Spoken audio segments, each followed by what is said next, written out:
Ever since Supergirl crash-landed on Earth, her cousin's been keeping tabs on her, watching her every move with help from Batman. She rushes to save the president's plane, which was about to crash, but someone else was watching her as well. Everyone is impressed with her powers, saying she's quickly becoming a force to be reckoned with, especially after her interventions at Hoover Dam, dealing with terrorists at the Eiffel Tower and others. However, she is able to sense that someone was watching her and doesn't like being followed. While patrolling in Gotham City, Batgirl asks her for help in dealing with a bank robbery. They confront Harley Quinn and Poison Ivy, who were controlling the guards with a secret potion. Ivy kissed Kara using a synthetic kryptonite lipstick that had mind control effects on Superman, but it doesn't work on her. Out of nowhere, Batgirl attacks her, saying she wants to see just how strong she really is. But it wasn't actually Batgirl, it was Clayface in disguise, who sends her flying through the bank window. She quickly deals with him by lifting the side of the boardwalk and throwing it into the river. The mystery man watching from the shadows was none other than Lex Luthor, who claims the game just got that much more interesting. Supergirl is talking to Stargirl and recounts the events that brought her to Earth. Before leaving Krypton, she was older than Superman, and he was just a baby. But after Krypton exploded, her spaceship got trapped inside a giant rock. After spending years trapped in suspended animation, the meteor crashed on Earth and ended up at the bottom of the ocean where Batman first found her. She came to visit the JSA, but they were busy fighting Solomon Grundy, who was giving them a hard time. Power Girl shows up and tries to stop him, but something was wrong with her powers and she begins feeling weak. Kara ends the fight with a strong punch, knocking Grundy unconscious. She and Power Girl shake hands, but the interaction triggers an attack from her, and Kara is sent flying. Power Girl is Superman's cousin as well, but from another universe, and for some reason, being close to Kara causes her to get violent. Even though Supergirl wants the two of them to be friends, Power Girl wants to be alone and flies away, preferring to keep her distance. Kara was desperately trying to talk to someone she could relate to, so she goes to the Kent farm looking for Superboy, who stops her and asks her to leave him alone. A confrontation erupts between the two of them, with both heroes using their heat vision on each other.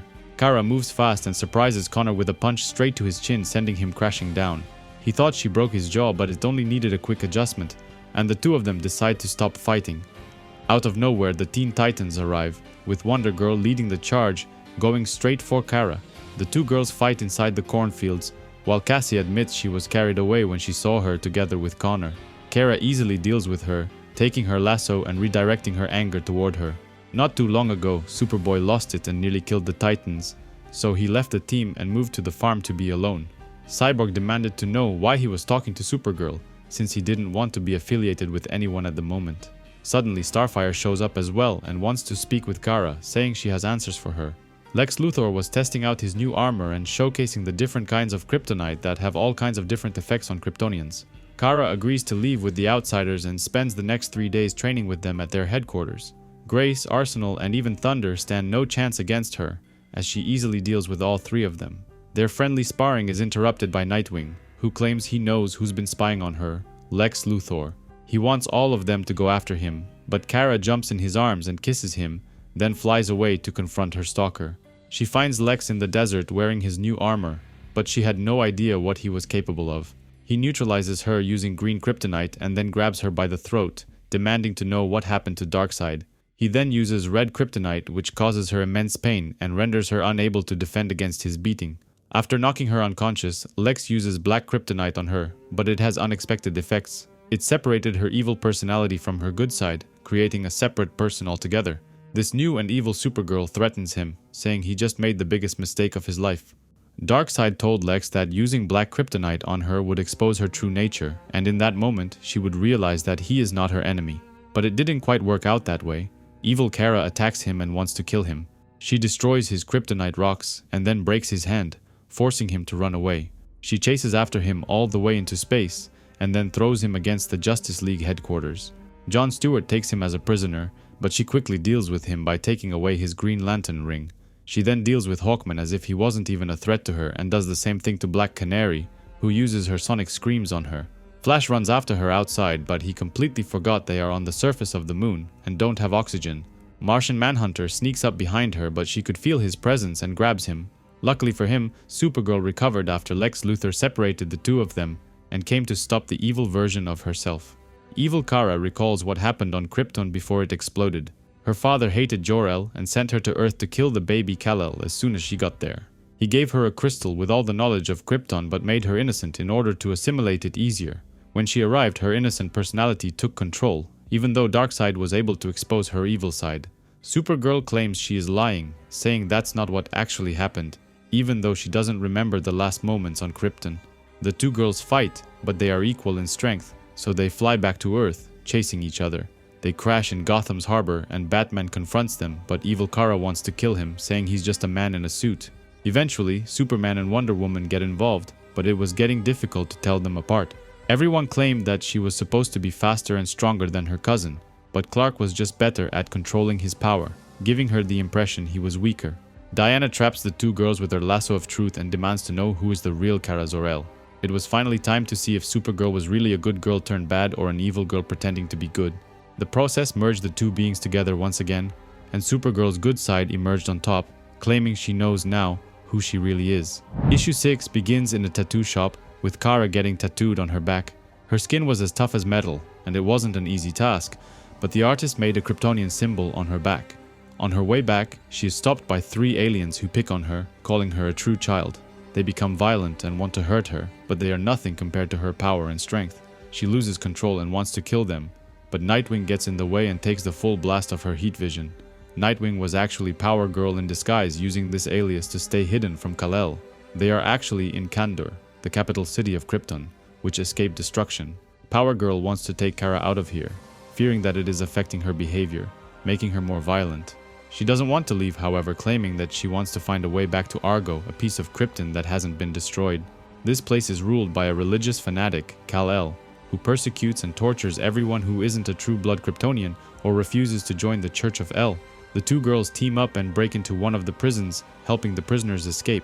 On their way out, one of the guards sees the tattoo on Kara's back written in the holy Kryptonian language. He tells Kal-El about it, but instead of rewarding him, he kills him and the other guards without hesitation, saying that no one can know what happened here. Kal-El and his guards go on a hunt, trying to find the intruder with the holy symbol marked on her back. He finds the person who made the tattoo and breaks one of his 4 arms, trying to get more information. He then exposes him on live TV, announcing that he's going to kill 100 aliens every 10 minutes until Supergirl surrenders. He starts by firing toward a mother and her child, but the two swoop in and save them at the last second. They then fly back toward Kal-El and hit him with full force, sending him crashing into the ground. Supergirl continues the beating, punching him mercilessly, but something is wrong. She hears voices and sees visions, and everything is confusing her. She takes off her mask, revealing that the alien savior was a Kryptonian herself. She then goes on top of Kal-El and gives him a passionate kiss, while Power Girl is overpowered by the guards. Kal-El's mother watches from the safety of her balcony, claiming all she's ever wanted for her son was a good match. Kara is taken to the throne room, where Eve, Kal-El's mother, is dressing her up for her upcoming wedding with her son. At the same time, Power Girl is kept inside a prison and tortured by the guards. Eve visits her and reveals that she is a telepath. Her powers allow her to manipulate Kara's mind, even though she doesn't need to do much because her dark side is easily manipulated. Kara is taken to see her future husband, who is using a machine that reproduces the effects of the yellow sun, allowing him to regenerate his powers. She hears the voices once again, telling her to kill Kal-El, but Eve tries to stop her. The truth is finally revealed. Kal-El is actually Ultraman, an evil version of Superman who came from a dark universe. When the crisis event happened, their universe was destroyed and they ended up in the Phantom Zone and then here, in the city of Kandor. Eve tries to control her son's mind as well, but Kara finally realizes what's going on and breaks free of her control. She punches Kal-El and sends him flying straight into the glass surrounding the city. She then saves Power Girl, and the two of them team up to take down Kal-El and end his rule of tyranny. Eve begs Kara to spare her son's life, saying she will give her the information about Argo, the location of the last piece of Krypton. Just moments later, Supergirl and Power Girl are teleported out of Kandor and into the JSA headquarters. Karen is pissed at Kara for abandoning those aliens and leaving them at the mercy of Ultraman, but all she ever wanted was to get the location of Argo. Several weeks later, she goes on a date with Arsenal and says she learned to dance on her transit to Earth. She has a crystal from her homeworld that contains all of the dances from 10,000 worlds. Next, they play billiards, but Kara warns him about staring at her ass and explains that she isn't as young as everyone thinks. She was older than Clark when they left Krypton, but she was in semi-lucid suspended animation for a long time, which in reality makes her much older. She invites Arsenal for sushi and offers to pay for dinner, saying she has enough money. When she first got here, she sold the source dock to Batman, a device that can rewrite genetic code on the fly. She only wanted $1 million for it, even though she knew it was worth more, but she just didn't want to worry about money for rent and food. They end the night with a kiss on the cheek, and Kara thanks him for not treating her like jailbait. Kara tries to have a normal life and joins high school, trying to connect with kids her age and make new friends. During lunch break, she can't decide where to sit, and Becky, one of the popular girls, invites her to join her table. However, she couldn't help but notice a lonely, chubby girl eating all by herself. Even though she was supposed to be studying after school, she goes to talk to Wonder Girl, who was fighting a giant ape that was terrorizing the Golden Bridge. Cassie warns her that high school is not easy. In fact, these are the most psychologically traumatic years in a kid's life. Kara is invited to attend her first sleepover party with the popular girls. She was having a nice time, but she also invited Sarah, the lonely girl from the cafeteria. The girls play a cruel game where they mark which body part they would like to change if they could. Becky marks Sarah's entire body, shaming her for being fat.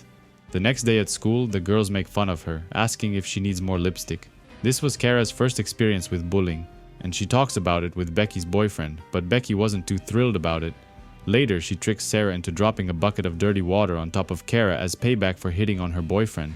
Becky lied to her, saying that it was Kara's idea to play the lipstick game and that she was talking behind her back. Kara finally decides to quit high school and removes her wig and schoolgirl uniform. Everyone is shocked to see that she was actually Supergirl, and she flies away, but not before asking the other kids to be themselves. A group of meta-human pirates has been randomly attacking ships on the coast of Angola. Supergirl is now a member of the Outsiders and teams up with Grace, pretending to be pirates themselves, hoping to attract the attention of bigger fish. Their plan works, and they are approached by a group of meta-human pirates. In a flashback, we see Kara spending time with Boomer, saying she wanted to join the Outsiders because she wants to be part of a family. On their first mission as pirates, they attack a ship belonging to the Coast Guard, and Kara shoots one of the guards with a gun, but she didn't actually kill him. She used her super speed to knock him unconscious, and the bullet didn't even enter his body. These meta-pirates use magic to increase their powers and become stronger, and their leader offers Kara a taste. She later finds out the source of this power comes from a sea creature that was being tortured for her powers. She and Grace fight off the pirates in an attempt to free the creature, but Kara is affected by the magic, and one of the pirates stabs her. Luckily for both of them, Power Boy shows up and knocks out all of the pirates, claiming he's here to help. Boomer is helping Nightwing fight a group of bandits in Lower Manhattan, but he is worried about Supergirl, who has been missing for the past few days. He was supposed to keep an eye on her, but she is faster than a speeding bullet and can even fly. It's pretty hard to keep up with that. Kara is living her best life, dancing and having a good time at the costume party, but things take a bad turn when a dinosaur attacks out of nowhere. Terra, a girl with powers that allow her to control Earth and rocks, confronts it head-on. Supergirl wants to help, but the dinosaur talks and has the ability to read minds and project images he sees, projecting Superman's face to distract her. He is angry because humans were supposed to stay on the surface, but lately, they've been digging inside the Earth, disrupting his way of life. In the end, Terra is able to create a giant hole deep enough to trap the monster, while Supergirl sends him flying inside the hole, and they cover it with tons of dirt and rocks. Terra doesn't understand why Supergirl is wasting her time dancing when the world is in trouble. Kara later confesses to Boomer that she just wants to live a normal life and be a teenager. Maybe she doesn't want to save the world like her cousin. After getting stabbed by meta-human pirates, Kara was brought to Star Labs and exposed to artificial sunlight, allowing her body to completely heal. Lois visits her and asks her to talk to Clark, whom she's been avoiding for the past few months. Kara goes back home and tells Wonder Girl about meeting Power Boy and how wonderful he is. But he is actually in the city and invites her on a date. The two of them fly around the globe to see who is faster, but Power Boy arrives at the Hollywood sign before her. Out of nowhere, they are attacked by two meta-humans, who claim to be part of the Hate Furnace.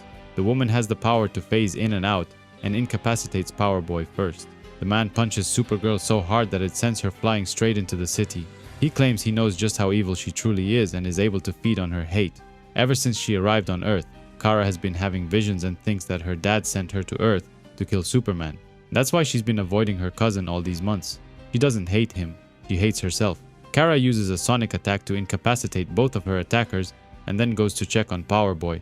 Even though he got his ass whooped and didn't protect his date, they end the night with a kiss. The two of them are spending a lot of time together and dealing with a group of assassins who were sent to eliminate Supergirl. These killers were hired by a mysterious woman who is working for Cassandra Cain, coordinating everything from the lair of the League of Assassins hidden in Tibet. Supergirl goes on a mission to find the people who want her dead, but she doesn't want Powerboy to get involved, even though he offered to help. Kara sneaks inside Batman's cave and uses his computer to find out who is trying to kill her. Cassandra Cain was behind the attacks, but Robin advises her against going after her, saying she's very dangerous and the only person who truly hurt Batman. She flies to Tibet and breaks inside the lair, only to find that Boomer was kidnapped. The red light inside the lair negates her powers, making her weaker, and Cassandra is able to pin her to the ground. We see visions of Krypton, of Kara and her father, who was subjecting her to experiments, trying to make her stronger. These experiments worked, and her body triggered a defense mechanism, injuring Cassandra. Kara gets up completely healed, but she doesn't understand how any of this is possible.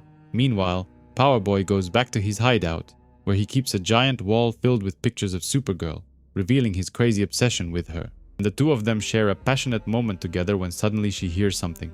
Boomer wakes up in the hospital after he was nearly killed by Cassandra Cain and wants to talk to Kara. She ends the moment and goes to see her friend, but this only angers Powerboy, who is overwhelmed with jealousy and attacks her. He drags her out of the hospital room by her hair, and then throws her across the city, knocking her unconscious. Kara wakes up confused on the bed inside Powerboy's secret hideout. She sees the wall made up of hundreds of her pictures and calls him a psycho. Powerboy was born on Apokolips and was trained by Darkseid to be a formidable warrior, but ever since he saw her, he fell madly in love and wanted to be with her at all costs. However, Kara is not impressed and burns his hands, accusing him of hitting her even though he claims he loves her. Powerboy tries to escape using a mother box, but she flies after him into space and kicks him in the sack. She then tries to destroy the box and throws it toward the sun, which causes a massive explosion that turns the sun red. Kara is unconscious and remembers things about her past life on Krypton. Her uncle, Zorel, is the one who suggested sending criminals to the Phantom Zone, an empty, endless place where time stands still. He was hailed as a great scientist, and the people cheered his name. But ever since that moment, bad things started to happen. The people became more violent, and the crime rate increased to alarming levels, especially in the city where Kara and her family lived. One night, they were attacked by a group of people, and her dad used a sunstone crystal to defend them, revealing that the people were actually possessed by ghosts from the Phantom Zone. He began to study the crystals and realized they were the only way to kill the Phantoms, but his brother didn't believe him. Eventually, Kara's dad began experimenting on her, infusing her body with sunstone crystals and trying to make her stronger. Zorel's work quickly turned into an obsession, while the Phantoms took control of more and more people. When Krypton was on the brink of destruction, Zorel found comfort in the fact that at least the ghosts would be destroyed as well. But when his brother told him about the ship he had built and his plans to save his son, he felt he needed to do something. Towards the end, Kara's mother was possessed as well, and she was forced to kill her own mother using the sunstone crystals. Zorel knew that if Kal-El arrived on Earth, the ghosts from the Phantom Zone would follow and corrupt the entire planet, so he sent Kara after him. He prepared his daughter and infused her body with the crystals that would allow her to kill her cousin. After the giant explosion in space that turned the sun red, Kara was unconscious for nearly a month. Upon her return, she found that millions of people had been corrupted by the ghosts from the Phantom Zone. Because the red sun negates her powers, she isn't able to fly and has to fight Wonder Girl, who is now possessed. Cassie forces her to confess everything, saying she wants to kill Superman and make her father proud, but Wonder Girl's lasso doesn't make you tell the truth, it only hurts people. Kara then goes to find Batman but is confronted by Robin, who is also possessed by phantoms.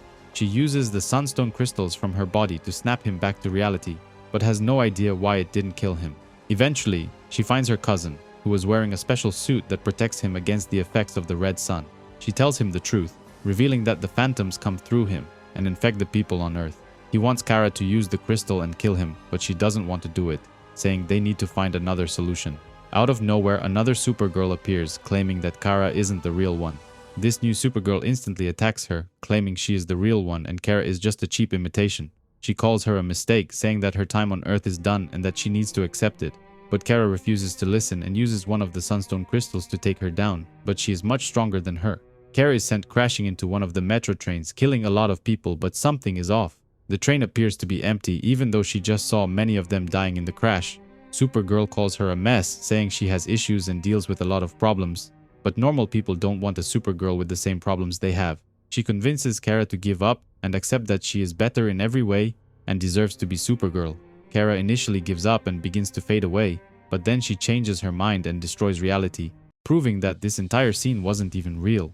The other Supergirl was just an illusion created by a dark angel, who calls her a cancer in this universe. The angel was working for the Monitor. He and his brothers have kept watch over the multiverse since the crisis and have been charged with eliminating anomalies. They wanted to make sure that Kara is worthy to be the Supergirl of this universe and subjected her to a series of tests. She passed the tests and is allowed to exist and live as the one true Supergirl of this universe, but when she tries to return to Earth, someone grabs her cape and stops her. It is Pariah, the harbinger of destruction, the being cursed to witness the destruction of countless universes. Pariah shows up whenever something catastrophic is going to happen in this or any other universe. He knows that something dark is about to happen here as well, but thinks that Supergirl can break the chain of events and prevent it from happening. He sets her free, and she immediately flies back to Earth, determined to turn her life around. First, she meets with Boomer, apologizing for the way she behaved and for leading him on. He admits he started having feelings for her, even though she is technically underage, but confesses he actually prefers older women. Kara then apologizes to Wonder Girl, calling her one of the strongest people she's ever met. She then apologizes to Power Girl for abandoning the people of Kandor, but she didn't want to hear about it, and the two girls fight. Kara returns home and finds her apartment filled with roses and a love note written by Power Boy. The last person she talks to is her cousin, Superman. The two of them hug it out and race each other to the Fortress of Solitude, while Clark welcomes her back. A flight attendant makes an emergency phone call saying that Wonder Girl and Supergirl were attacking the president's airplane. But in fact, Kara was trying to save the plane from crashing after it suffered an attack. She goes inside to check if everyone is okay, but the Secret Service confronts her, asking her to stay away from the president. She warns them that a squad of Amazon warriors is coming to finish them off, and if they don't work together, it's going to get even worse. Several hours earlier, the Amazon warriors declared war on the United States, and a brutal confrontation erupted in Washington, D.C. Kara arrives and joins the fight, trying to stop the Amazonians from killing innocent people. But one of the magic arrows is able to penetrate her skin, and she goes down injured. A man named Greg rushes to help her and pulls out the arrow, giving her body a chance to recover. Suddenly, a giant Cyclops appears and destroys the nearby buildings, nearly stepping on them. Kara is able to stop it from crushing the people under its immense hammer, but she gets punched and sent flying into the nearby buildings. She recovers and retaliates, punching the giant beast right in the eye and injuring it. Greg has an idea and gives her the magic arrow, asking her to blind the Cyclops with it. The plan works, and the beast can't see anymore. She then surprises it with an uppercut straight into its chin, knocking it unconscious. Earlier this morning, Kara went to talk to the president to try and stop the war with the Amazonians, but she only made things worse, and people thought she wanted to take down his airplane. Greg reassures her that we all make mistakes, recounting a bad experience from his past when he was a soldier. Jonathan Kent gets up in the middle of the night to drink some water and is surprised by Kara, who came to visit. She feels bad about crashing the president's plane and nearly killing him and needed someone to talk to. Meanwhile, Karate Kid and Triplicate, two members of the Legion of Superheroes from the 31st century, traveled back in time, searching for a man named Mr. Orr. Karate Kid is infected with some kind of virus, and they thought that Mr. Orr could save him, but he referred them to an associate named Buddy Blank. A mercenary named Equis derails the train, hoping to kill Karate Kid and release the virus in his blood. The police are also alerted to a possible bioweapon threat on board the train, and they immediately attack the two Legionnaires. Mr. Orr was secretly working with Equis, but he didn't authorize the attack and orders him to stand down, but he refuses. Believing that Karate Kid is a terrorist wanting to unleash a deadly virus, Supergirl attacks him, but something is wrong. She begins to feel weak and has flashes, as if she knows the two Legionnaires from somewhere, even though they've never met. Before they can figure things out, Equis attacks her, crashing the locomotive on top of her. He then goes after the two Legionnaires and is better than them in every aspect. Kara is still unconscious under the train and has a series of visions, memories of meeting the Legion of Superheroes in the future. Eventually, she wakes up and the ground begins to shake as she pushes the locomotive off of her. She then goes all out on Equis, but his razor-sharp claws are strong enough to pierce her skin. He was created by Lex Luthor, specifically designed to be able to kill Superman. He covers her face with a green substance that prevents her from seeing what is going on. Karate Kid tries to help and is able to cut off one of Equis's arms. Kara is able to use her super breath to make a giant bubble from the substance and free herself. She then uses her ice breath to completely freeze the giant monster while the military arrives to retrieve him. Mr. Orr claims that Equis belongs to the government and that they didn't authorize any of this. Kara remembers Una and Karate Kid, but they have no memory of her. Sometimes time travel can mess with people's memories. After what happened in Washington, Superman finally talks to his cousin, saying she should join the Teen Titans and be around people her own age. Kara returns home and finds a package sitting on her coffee table. It's made of lead, and she can't use her X-ray vision to peek inside, but she is extremely curious. She opens the gift and finds a message written inside saying, "Mistake." The package was planted by Batman to test what she would do in this situation, and she failed. Even though her body is indestructible, her mind is weak and can be exploited.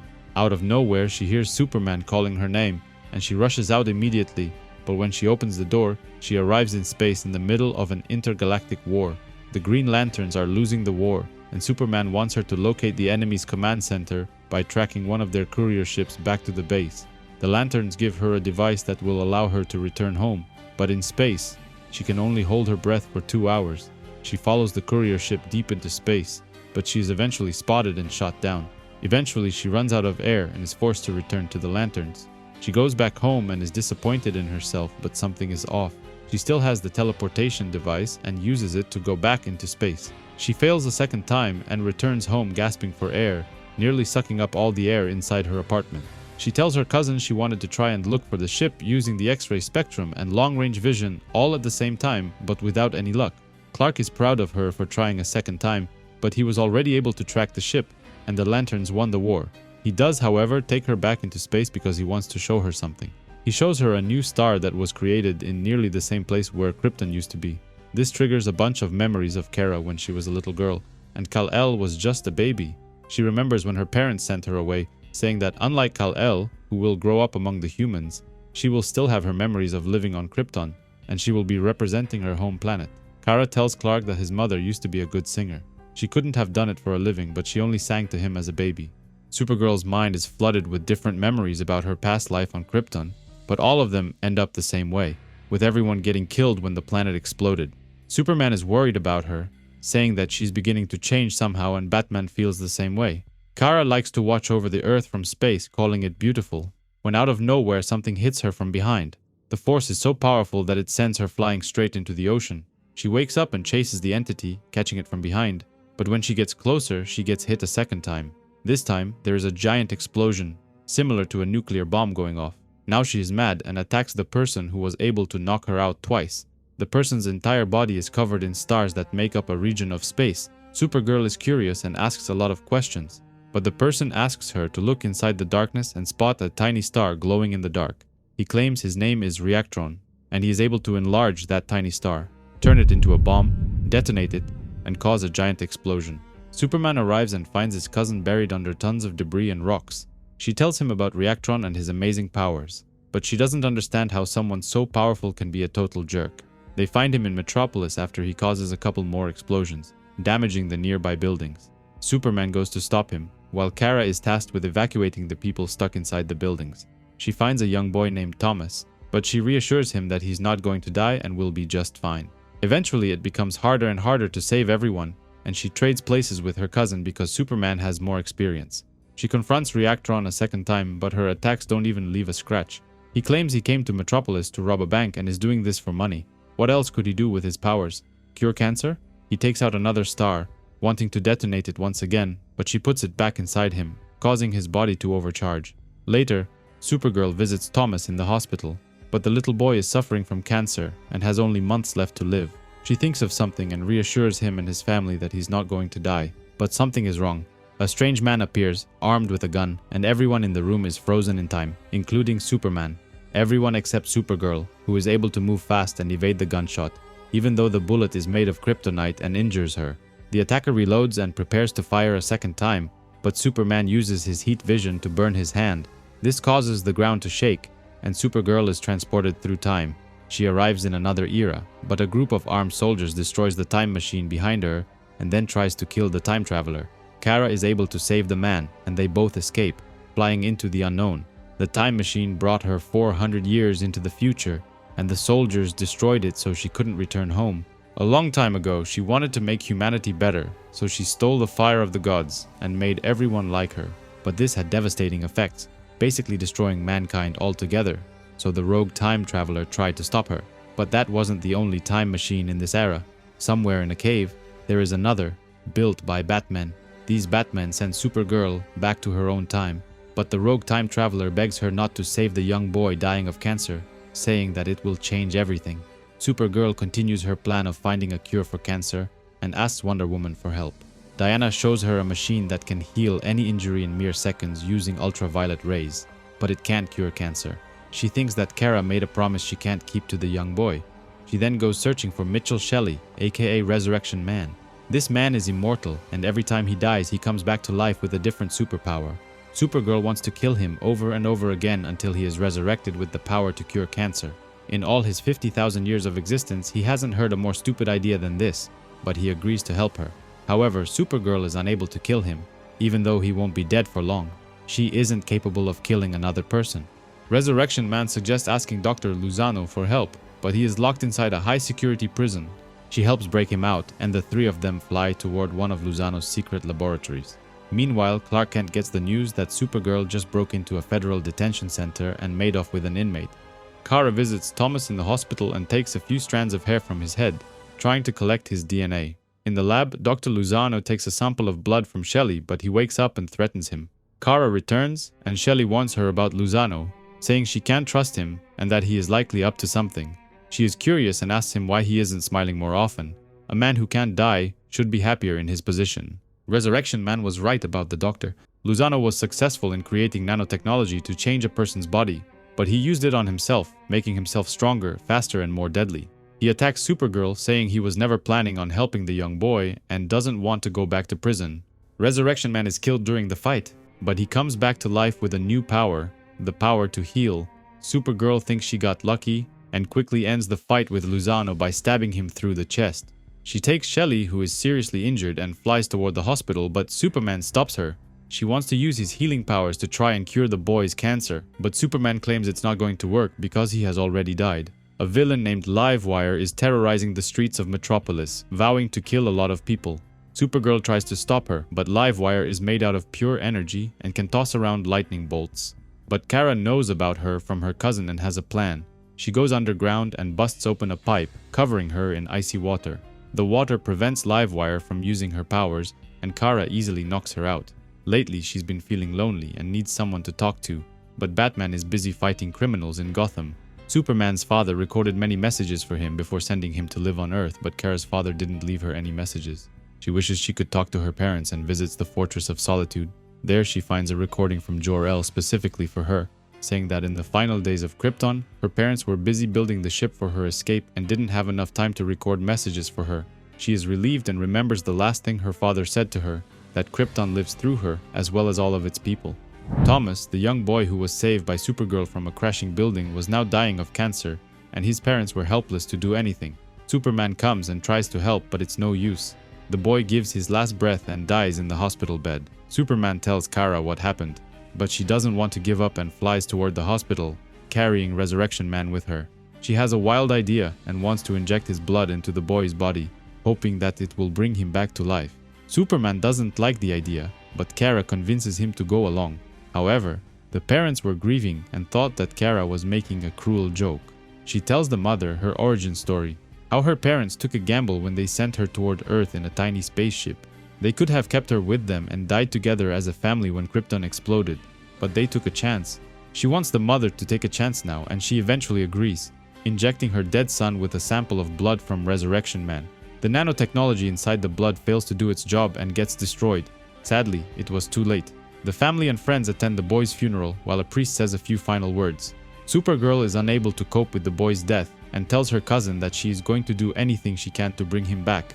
50 years later, Supergirl is aboard a ship and preparing to go to war with an alien race. However, her people are not confident in the outcome of the fight, fearing a great warrior named Doolok. A giant explosion destroys the side of the ship, and army drones fly inside, strapping everyone in chains. Supergirl is taken prisoner using a collar made from kryptonite rock, negating her powers. Doolok mocks her, claiming he can travel through time and rewrite history itself, but Kara wants to know how he was able to find a device of such power. Suddenly, one of the prisoners is actually a Green Lantern who breaks free and attacks him, but Doolok uses the device to jump back in time to 1 month ago. However, Supergirl is waiting for him and immediately attacks him, so he jumps again, this time 1 year ago. then 10 years ago, and even 30 years ago, but every time Supergirl is waiting for him. She had planned the entire thing a long time ago, basically waiting for him in space in the same spot for nearly 50 years, knowing that one day he would try to escape, and she would be waiting. After killing Doolok, she takes away his time machine and comes back to Earth, wanting to give the time machine to Thomas's parents so they could see their son once again. Sadly, both parents were already dead, and even though she could use the device to change all of her past mistakes, she chooses to destroy it and move on. Supergirl agrees to help the Empress recover her parents, who were kidnapped by someone named Aftermath. Her parents had been resurrected as children, and she was taking care of them, but Kara finds the entire thing disturbing. Luckily, they were both fine, and the entire kidnapping was just a big plan to get to Supergirl. Afraid of losing her parents, Empress puts a parasitic spell on Kara, which gives Aftermath control over her mind. Aftermath was paralyzed from the waist down in the brutal confrontation between Superman and Doomsday. Ever since that awful day, he has done everything in his power to turn the people against the heroes. By mind-controlling Supergirl and forcing her to do evil things, everyone is going to see heroes for who they really are. His first order is to kill Empress and clean up any loose ends, but she conjures a hex shield, which cancels the mind control spell and frees Kara's mind. Supergirl then easily deals with the kidnappers, knocking them out one by one and saving the child parents. Empress apologizes for putting her through this and lying to her, but Kara forgives her. Why the world doesn't need Supergirl is the article the Daily Planet wanted to print out. But Clark and Lois were against this decision, saying that she does a lot of good for the city. Cat Grant, the author of the article, accuses Supergirl of being reckless, enumerating many instances where people got hurt while she tried to save them, including herself. Meanwhile, Supergirl is fighting Silver Banshee, who went on a killing spree, but the fight interrupts a baseball game, causing the people to turn on her and throw coffee in her face. Her cousin suggests she should live a normal life just like him, and only be a superhero when needed. Wonder Woman suggests the same thing, saying it's easier to have a secret identity, and Superman and Batman are the best at hiding who they really are. Lana Lang convinces her to get a job at the Daily Planet, pretending to be her cousin under the alias Linda Lang. It's been several months since the arrival of the Kryptonian survivors on Earth, and they were getting accustomed to living among the humans. But General Lane doesn't trust them and thinks they are ticking time bombs, waiting for a chance to take over the planet. Kara is reunited with both of her parents, who were still alive, but Zorel is worried about his daughter, saying she received a lethal dosage of kryptonite poisoning on her way to Earth. As a backup against the Kryptonians, General Lane visits Major Kroll, who was just recently separated from his experimental starsuit, but the general wants to try another procedure on him, hoping to bring back Reactron. Zorel wants to use a machine to extract the K radiation from his daughter's body, but during the procedure she remembers everything about her past. Zorel was able to save an entire city when the planet exploded by creating a powerful force field that kept its people drifting through space. But during an attack by Brainiac, Kara escaped using the only spaceship available and traveled toward Earth, trapped inside kryptonite rocks for 30 years. The procedure was successful, and Kara was now fully healed, but she doesn't know whether to live her life among her people or continue her life on Earth. Supergirl screams in horror as her father gets shot straight through the chest. Reactron and Metallo launched a surprise attack on the city of Kandor with the help of hundreds of Brainiac robots. Kara tries to help her father, but after a recent procedure that extracted kryptonite poisoning from her body, she wasn't yet at full strength. The Kryptonians are able to fend off the attack, but it was too late. Zorel dies in the arms of his beautiful daughter. During his funeral, Allura gives a big speech, saying that they've been in danger ever since coming to Earth, and that humans shouldn't be surprised if they respond to the attack. She blames her daughter and Kal-El for her husband's death, saying that if they had done a better job at dealing with Earth's villains, Zorel would still be alive. Kara begins to cry and flies away, but is greeted by a new hero who calls herself Superwoman. Superwoman reassures her that it's not her fault for the attack and that her mother is dealing with grief and doesn't mean the things she is saying. Allura gets up in the middle of the night and asks her most loyal guards for help, saying she needs their assistance to defend Kandor from the oncoming storm. After recent events, Allura decides to move the city of Kandor to an ice planet, which becomes their new home. Superwoman is a Kryptonian herself, but she hides her identity and even kills Agent Liberty to keep it a secret. Somehow, General Lane found out her secret and was now pulling her strings.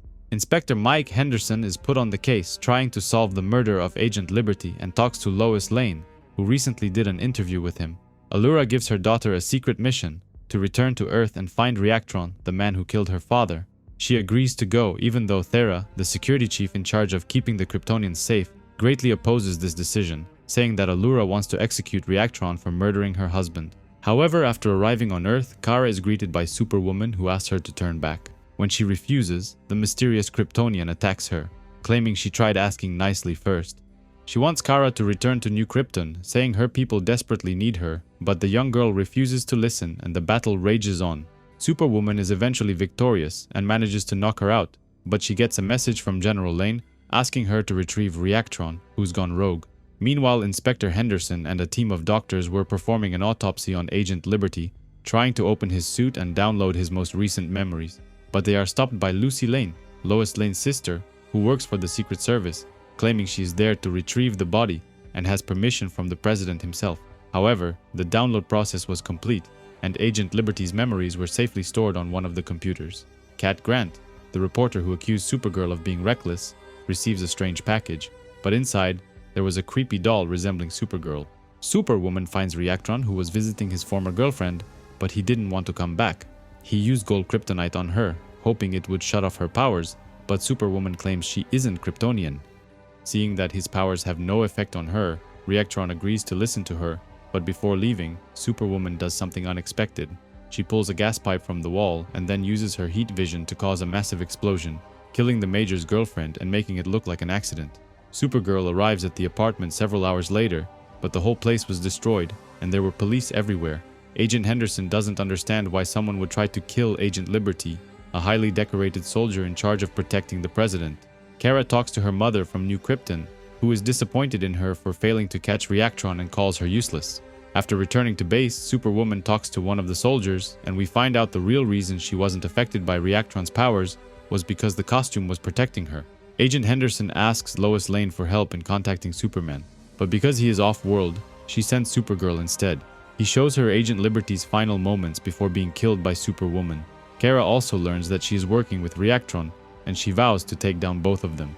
While Kara and the detective were trying to piece everything together, Major Lucy goes outside to take a call. She comes back with Superwoman's location, saying they were able to track her using satellites. Supergirl thinks that Tara is the one hiding underneath the suit and blames her for letting Reactron and Metallo get close to her father. She rushes toward her at lightning speed, but it was just a decoy wearing a cape. Superwoman wasn't even there. Instead, Reactron was waiting for her and attacked from behind. He uses gold kryptonite to take away her powers, but thanks to some training from Batman, she is able to use her cape to safely glide toward a rooftop. Her time spent with the Amazons comes in handy, as she is able to defend herself using a crowbar. Kara reaches inside Reactron's chest and pulls out a yellow crystal, the source of his powers, and then throws it off the building. He jumps to retrieve it and disappears into the night, leaving Supergirl to catch her breath. Superwoman sneaks inside Agent Henderson's office and tries to kill him, but Kara figures out her true identity and removes her mask, exposing Lucy Lane, who was posing as Superwoman. Lana Lang is rushed to the emergency room after she fainted at a party. Two of her colleagues, Jimmy Olsen and Cat Grant, were with her when it happened and rushed her to the hospital. Meanwhile, Supergirl is fighting Superwoman, but she wants to know why she killed all those people, including her father. Lucy refuses to answer and is able to recover her mask, claiming that because Kara returned to Earth, she's going to get blamed for killing Agent Liberty and nobody's going to know the truth because she'll be dead. But Supergirl stops holding back and goes on a rampage, dealing many devastating blows and slamming Superwoman against the ground. Lucky for her, Reactron arrives and uses gold kryptonite to negate her powers, allowing Major Lane to recover. Lana recovers and is allowed to leave the hospital, but she tells her colleagues that she wants to be left alone. Agent Henderson arrives and shoots Reactron in the eye, but he accidentally grabs Superwoman's arm and destroys one of the crystals on her costume. Supergirl thinks that those crystals are the source of her powers and goes all out, eventually tearing her entire costume off her body. But it wasn't the crystals that gave her Kryptonian powers, it was the suit itself, and it explodes, killing her in the process. There was nothing anyone could have done, and Major Lane is in shock after losing his daughter. The military investigated the location where Superwoman exploded, but there was no sign of her. Several months ago, the military had developed a special suit that replicates Kryptonian powers, and Major Lane wanted her daughter to use it and defend the planet. Kara tells Lois Lane that she killed her sister, but it was self-defense, and she had no idea the costume would explode after she damaged it. Lois asks her to leave because she can't look at her right now but wants a piece of the costume to do an investigation of her own. Meanwhile, the Metropolis police were transporting Reactron's unconscious body to Star Labs, but they were attacked by a group of meta-humans. Assassin is the one leading the attack, and he gives Major Krull a yellow crystal that will restore his powers. Kara says goodbye to Lana and goes back to New Krypton, hoping to find something in Superwoman's apartment as she's been living with them for weeks now. Lana receives a phone call from the hospital informing her that the blood tests have been completed and her health is in danger. Kara's birthday is in a few days and she must choose which guild she wants to be a part of. She misses her father and writes him a letter, reliving past memories of their time spent together. Her mother is upset with her because she failed to catch Reactron and keeps sending her on different errands across the planet. Superman is part of the security guild, and they investigate the apartment where Superwoman was staying, but the place was clean, and all they could find was one of her hairs. Kara spends the next few days running chores and meeting people from different Kryptonian guilds. From art to science to labor and even religious guilds, she's seen it all. However, she didn't understand why her mother was making her do all these things and thinks she is punishing her. In reality, Allura wanted her daughter to experience every profession that New Krypton has to offer before deciding which guild to join. In the end, during her birthday celebration, Kara decides to join the Science Guild, following in her mother's footsteps and trying to understand her better. Somewhere in a military base, a Kryptonian named Raldar, who was tasked with assassinating General Zod, is waiting to meet General Lane. However, he overhears the general saying that the president is about to declare war on the Kryptonian people and plans to wipe them out. This triggers him, and he goes on a rampage, wanting to kill the general, but he is stopped by Atlas. He quickly deals with him as well, knocking him out with a powerful punch, and then leaves the base going after the president. Superman goes after Raldar, while Supergirl and Mon-El team up and go to Los Angeles, where Thara appeared after she fled New Krypton. Thara apparently has gone crazy, calling herself the Flamebird, and believes she is the living embodiment of one of the Kryptonian gods. She flies off, taunting Kara to catch her if she can, and they both disappear, leaving Mon-El alone. But he wasn't alone for too long because Chris Kent confronts him, who is the new Nightwing from the future. Supergirl is knocked unconscious by a surprise attack, revealing that Thara wasn't who she appeared to be. She and Nightwing were actually Reactron and Metallo, disguised to look like them with the help of Miraba, a powerful sorceress. Miraba disguises herself to look like Supergirl and tricks Mon-El into following her to Metropolis, saying that Thara and Nightwing are planning something horrible there. Unsuspecting, he follows her without questioning, but she was actually leading him into a trap. Eventually, Supergirl recovers and flies to Metropolis herself, where she meets the real Thara and Nightwing. During a confrontation in the middle of the city, they watch a video of her brutally beating Mon-El to death. But it wasn't actually her. It was Miraba using her magic to fool everyone. The people turn on them, and the Guardian is sent to arrest them for killing Mon-El. They are quickly overrun from every direction, having to fight police robots equipped to handle even Kryptonians. So Kara and her friends escape, saying they need to go somewhere safe. Supergirl keeps hideouts all through the world, including an apartment in the middle of Paris, France. They don't know how Mon-El was killed or why everyone was accusing them of murder, but they needed to figure it out fast. Supergirl and Thara get into another heated argument, and the two of them fight underneath the Eiffel Tower. The fight quickly escalates once the K-Squad, aka the Anti-Kryptonian Squad, is sent to catch and arrest all of them.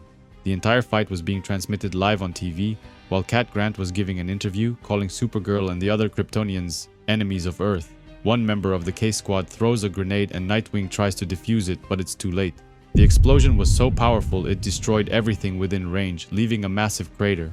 Luckily, Kara, Thara, and Nightwing were all unharmed, and they decide to escape the K-Squad together. Lana Lang wasn't feeling too good, and was even coughing up blood when someone knocked on her door.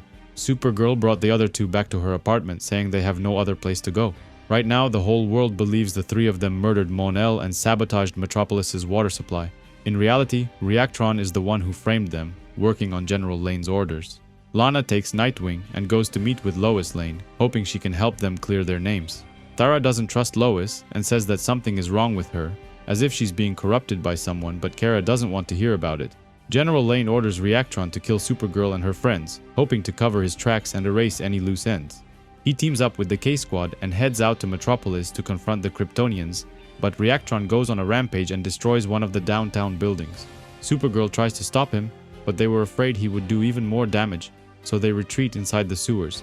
However, Thara and Nightwing surrender, saying they didn't kill Mon-El and they didn't sabotage the city's water supply. It was Reactron all along.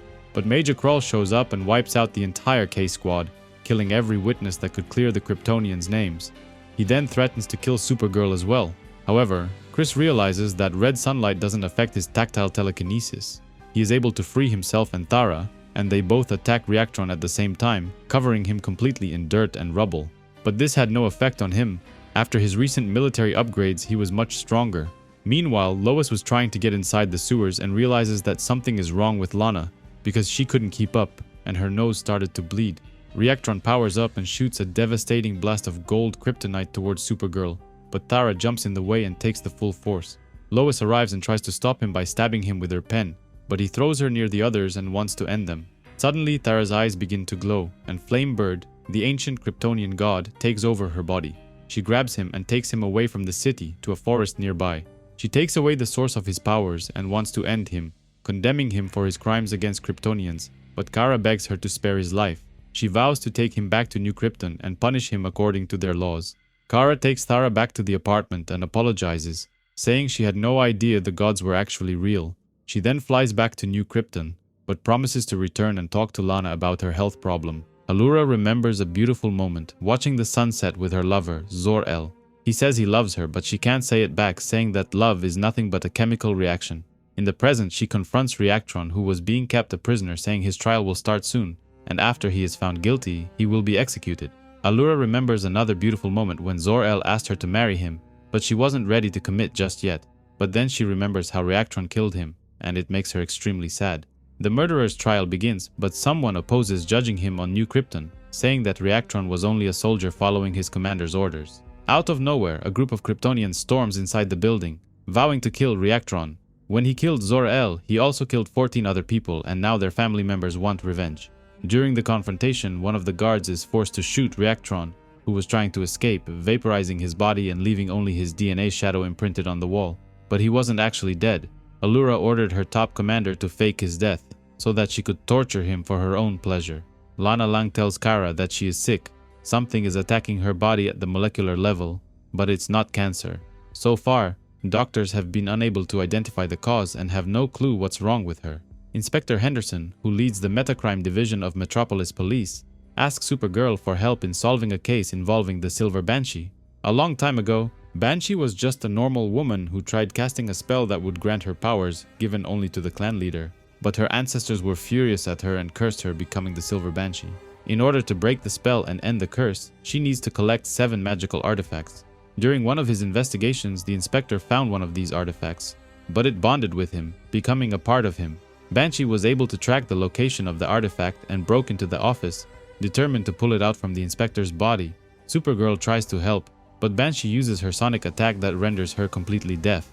Henderson points toward a box that contains other artifacts, but when she opens it, she is completely engulfed in a bright white light, becoming a super Silver Banshee herself. Lana leaves her apartment, heading to another doctor's appointment, when out of nowhere she collapses on the ground and starts bleeding out of her eyes and mouth. The 2 Banshees begin to fight, but Supergirl is stronger and is able to silence her opponent. Her body was possessed by ghosts belonging to the McDougal clan, Silver Banshee's ancestors, the ones who cursed her in the first place. The inspector was able to find 4 artifacts in total, which Silver Banshee couldn't do for hundreds of years. The ghosts call her a failure, saying her curse was actually a test, but she failed it miserably. Henderson wants to help Supergirl free herself and stabs his own hand, destroying one of the artifacts that was bound to him. Kara is able to free herself from the curse and reverts back to normal, but the ghosts were still present, threatening her, saying they will hurt her and her friends. Silver Banshee uses a powerful sonic attack to banish the ghosts, at least for the moment, and thanks the inspector for collecting 4 artifacts. She vows to repay his debt and help him if he ever needs her. Meanwhile, Lana was rushed to the emergency room, but there was nothing the doctors could do and she eventually dies. But Supergirl wanted to see her body and goes to the morgue, only to find her wrapped inside a black cocoon covered in bugs. Several months ago, Superwoman was killed during a confrontation with Supergirl, but now she was reborn. Her father came to pick her up, but she was in severe pain and asked for help. One of the soldiers tries to help her, but she kills him by mistake with heat vision. Major Lane is worried that her daughter has been transformed into the very thing he despises the most, a Kryptonian. Meanwhile, Supergirl was unconscious, trapped inside a giant cocoon. Gangbuster, a semi-retired hero, was sent inside the hive to save her and get her out. After fighting a swarm of bugs, he is able to free Supergirl using a powerful grenade. Both of them barely make it out alive, just minutes away before being overrun by hundreds of insects. After Lana Lang died, her body transformed into something else, creating a giant hive around the hospital and giving birth to thousands of insects. Kara and Gangbuster return inside the hive, determined to find Lana and take her to safety. But her body and mind were now controlled by an alien insect queen. The queen had planted a part of herself inside Lana nearly 1 year ago, but she wasn't the main target. She wanted to get close to a Kryptonian and plant her seed, taking over a stronger body that would allow her to conquer the planet. Luckily, Supergirl was much stronger and brings the queen to a machine that would allow them to extract the virus from Lana's body. The procedure nearly killed Lana, but in the end Kara was able to save her best friend. Meanwhile, Major Lane recovered completely and retook her Superwoman persona, claiming she is ready for her next assignment. New Krypton is under attack by Brainiac, who came to retrieve the city of Kandor for himself. Mon-El was helping Supergirl deal with an onslaught of probe bots, which were armed with red sunlight blasts. Mon is overwhelmed by visions of Superman being in danger aboard Brainiac's ship, and he wants to go help him, but he needs to do it alone.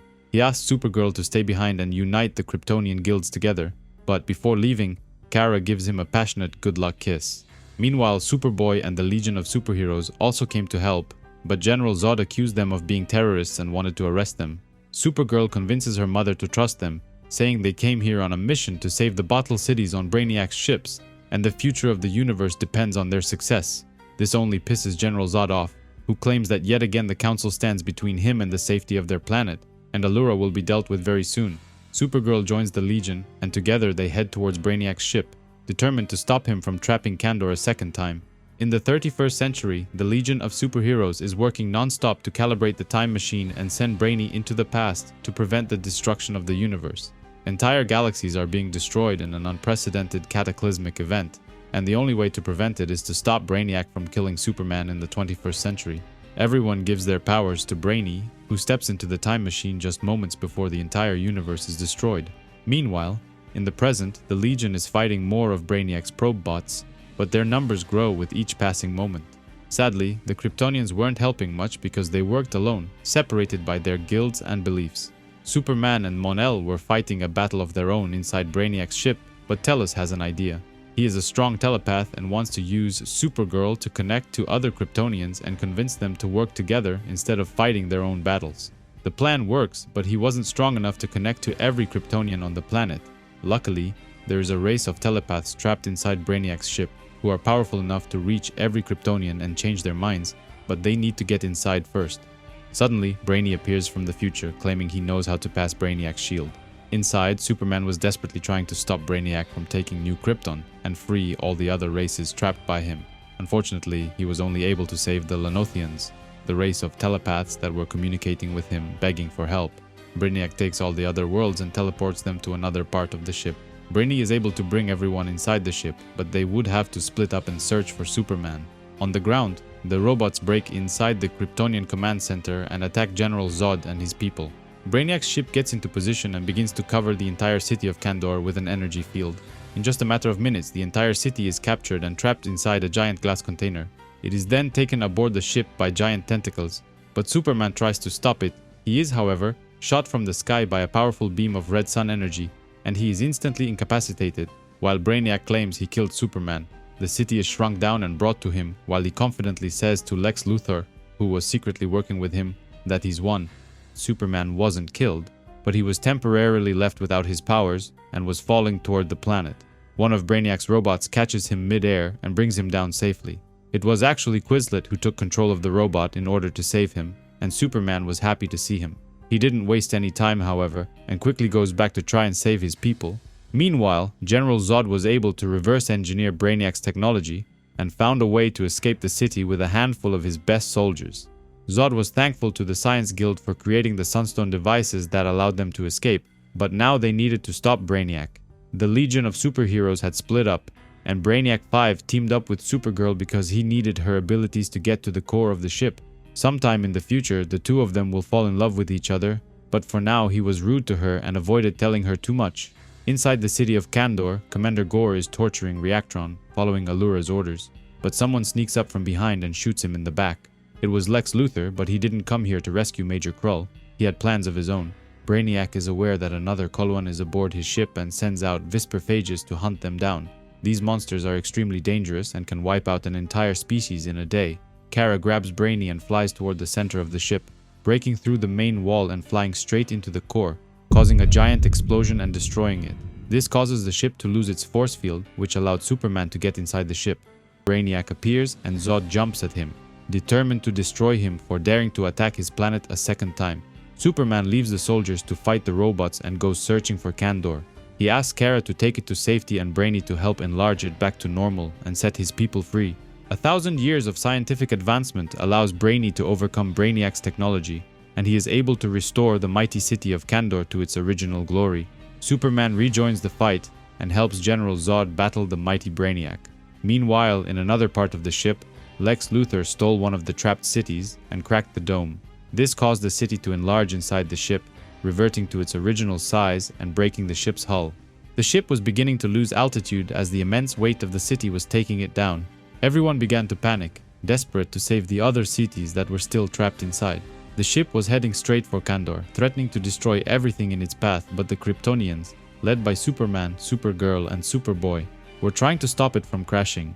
The damages were considerable, but Kandor was ultimately saved, and its people were unharmed. However, Superman was impaled during the crash, and he was losing a lot of blood. Brainiac finds Luthor and breaks his neck, accusing him of sabotaging his plans.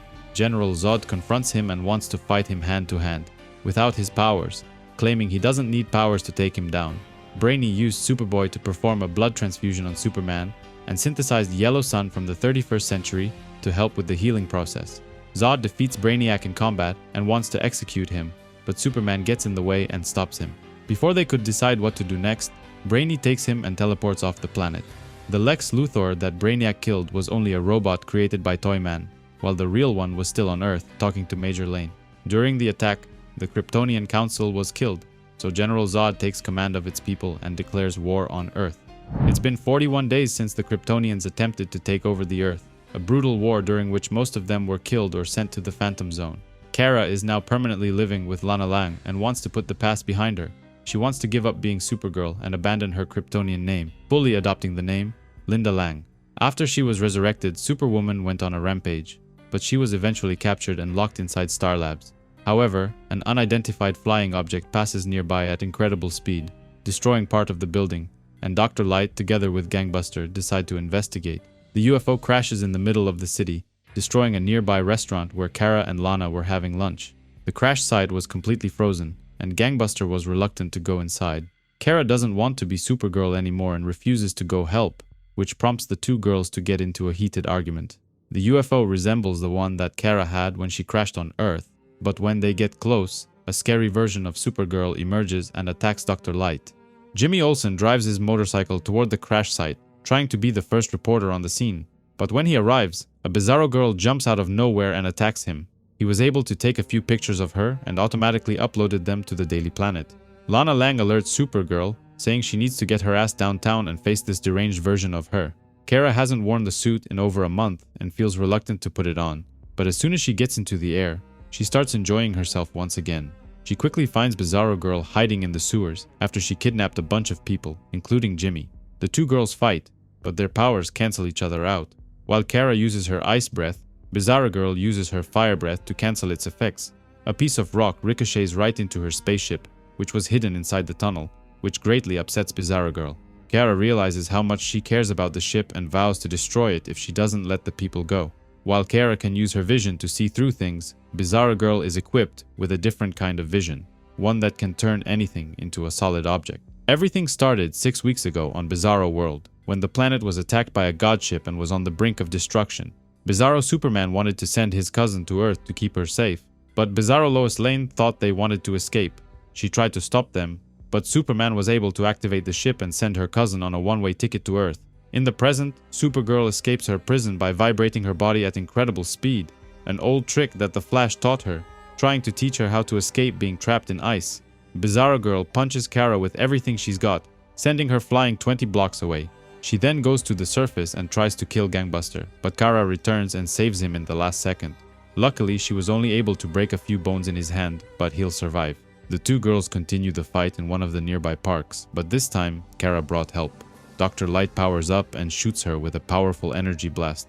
This energy used light from a K-class star that took away her powers, instantly knocking her out. Dr. Hoshi wants to take her back to Star Labs and perform experiments on her, calling her a killer, but Kara has other ideas. She wants to help her twisted clone and takes her back to the ship, taking off and heading toward Bizarro World. Bizarro Superman created his homeworld under the influence of a blue sun, which gives him incredible powers. Kara was determined to take Bizarro Girl back home and find out why she was sent to Earth in the first place. Upon arriving, however, they find out that half of the planet was already destroyed and lay in ruins. On the ground, they are greeted by the people created by Bizarro Superman, but they weren't happy to see Bizarro Supergirl, accusing her of abandoning them to die. Lex Luthor appears and asks everyone to calm down, while he explains what happened to the planet. Suddenly, a giant bug alien attacks him and eats him alive. Bizarro Superman arrives and easily deals with the bug, and his cousin is happy to see him again. Kara realizes that Bizarros aren't that much different from her and her cousin, and the entire scene makes her emotional. Bizarro Superman shows Kara the Godship, a giant ship that appeared from space and crashed into his planet. He went to check it out but was confronted by thousands of alien insects who quickly overwhelmed him. These insects attacked his people and ate them alive, turning their flesh into fuel for their ship. Kara goes to see the Godship for herself and flies around to the other side of the planet, but it wasn't a spaceship, it was a living, giant alien bug. Kara is sent crashing back into the planet and she claims they can't possibly stop the bug alone. They need Superman's help. Kara was able to access a file where Superman talked about his time spent on Bizarro World and everything he knows about this place. Under the influence of the blue sun, Bizarro was able to create clones of himself and populate this entire planet. She wants to do the same, create superpowered clones of themselves to help them defeat the giant bug. The plan worked, and a great war erupted, with hundreds of clones fighting off hordes of bugs. Bizarro Girl is scared, however, and runs away from the fight, hiding inside the Fortress of Togetherness. Supergirl finds her hiding in a corner and tries to encourage her, saying she needs to be brave in order to save her people. Kara blames herself for what happened to her people and her mother's death. That's why she's helping them, because she wants to prevent another genocide. Bizarro Girl agrees to help, and the two girls come up with a brilliant idea. Using a giant mirror, they are able to amplify the effects of the blue sun and power up Bizarro Girl to unimaginable levels. She then blasts the giant bug multiple times with her solid vision, turning it into a solid block of metal. While she was on Earth, Bizarro Girl killed a man, and Kara tries to make her understand that what they do has consequences. She understands and feels terrible about what she did, but Kara comforts her, and the two of them become close friends. Supergirl teams up with Cat Grant and visits the Toymaker, who was locked inside prison. He wasn't very cooperative, however, claiming he hates adults, so Kara gets a little violent with him. They are searching for 3 kids who went missing recently, and they had evidence against him. Cat was sent 3 dolls that arrived the same day the kids went missing, but Toyman claims he likes children and would never do anything to harm them. Out of nowhere, one of the dolls attacks him, stabbing him with scissors in the chest. It then attacks Cat and cuts her face, but Supergirl fries it using her heat vision. The two women get into a heated argument, blaming each other for destroying the evidence and failing to get any information. Cat is always a bitch to Supergirl, writing bad things about her, but she wasn't always like this. Ever since her son was killed by one of Toyman's inventions, she changed, becoming angrier and harder on other people. While Supergirl patrols the city, trying to find more clues about the missing kids, Cat returns home and is attacked by a robot doll. She defends herself using a taser, but out of nowhere, a young boy appears claiming he's the doll maker and wants Cat to be part of his collection. He brings her to an abandoned warehouse on the outskirts of Metropolis. Dollmaker claims to be Toyman's son, but his father abandoned him once he grew older, choosing to play with other children. Later, even his mother abandoned him, and he wants Cat to take her place and become his mommy. Meanwhile, Supergirl is patrolling the city on Christmas Eve, looking for possible clues to find the missing children, but all she can find are random villains doing bad things. Lois Lane visits her sister, who was locked inside Star Labs, while Dr. Light tries to extract the Kryptonian DNA from her body. Lois claims her sister died when her body exploded, and whoever returned from the dead is not her real sister. Cat calls the doll maker crazy, saying she will never be his mother, not even if he were the last child in Metropolis. This gives him an idea, and he decides he wants to kill all the children in the city. Cat is forced to call out Supergirl's name, and she hears her cries while patrolling the city. She comes storming in, easily dealing with the dolls using her heat vision. She also frees Cat, who knocks out the doll maker, leaving him unconscious on the ground. Cat writes another article, but this time she praises Supergirl, thanking her for saving her life. At Harvard University, a young man named Alex is having lunch with his friend Justin while also working on a new app, claiming it's nearly finished. Lois Lane meets with a whistleblower who used to work for Cadmus Labs, claiming they are doing dangerous and illegal experiments. Supergirl patrols the city and saves a young man who jumped off a rooftop, trying to grab her attention. The boys wanted to take photos of her and even ask for her number. Alex says that his social app, Flyover, uses GPS mapping to locate and track metahuman activity anywhere in the city. The app works, and 4 villains working together are able to track Supergirl on the rooftop. Ever since Superman went missing, Supergirl has been in charge of keeping the city safe, and she is forced to fight them alone. The whistleblower gives Lois a file containing detailed information about experiments on Kryptonian DNA. Parasite, Kryptonite Man, Metallo, and Silver Banshee come at Kara from every direction, slowly overwhelming her. Alex claims that Supergirl and other superheroes are a danger to humanity and wants to use his app to expose their whereabouts. He wants his friends to help him eliminate all of them and build a brand new world once they're done. Supergirl continues her fight against the villains, while photos were going viral on the Flyover app. Alex's friends were skeptical about helping him kill Supergirl, so he uses some kind of powers to make them forget they even had this conversation. He then goes into a secret room, where he talks to his artificial intelligence computer. Kara eventually won the fight against her attackers, and Alex teleports the villains into his hideout, asking the AI to prepare for the next cycle. Lois shows Kara the file from the Cadmus labs, exposing all of their dirty secrets, and asks if she can count on her help when the time comes. Alex tracks another hero in Gotham City. This time it was Robin, and sends another group of villains to catch him. Kara checks the Flyover app and sees him fighting Mr. Freeze alongside Clayface, and decides to go help him. She arrives just in time and easily deals with Clayface, while Robin deals with Mr. Freeze. Kara shows him the Flyover app, and they spot Blue Beetle somewhere in El Paso. Before leaving to go after him, the 2 villains begin to short-circuit, electrifying Robin in the process. The truth is finally revealed, exposing the villains to be nothing more than drones in disguise. Over at Harvard University, something was controlling everyone inside the campus, telling them to leave, but one girl was immune to this and heading the opposite way. Meanwhile, Supergirl scans one of the drones and finds something shocking. Both of them were powered by sunstone crystals, meaning that someone has access to Kryptonian technology. Kara inspects the Cadmus file to learn everything she can, before heading towards the labs to see if she can find out who was behind the attacks.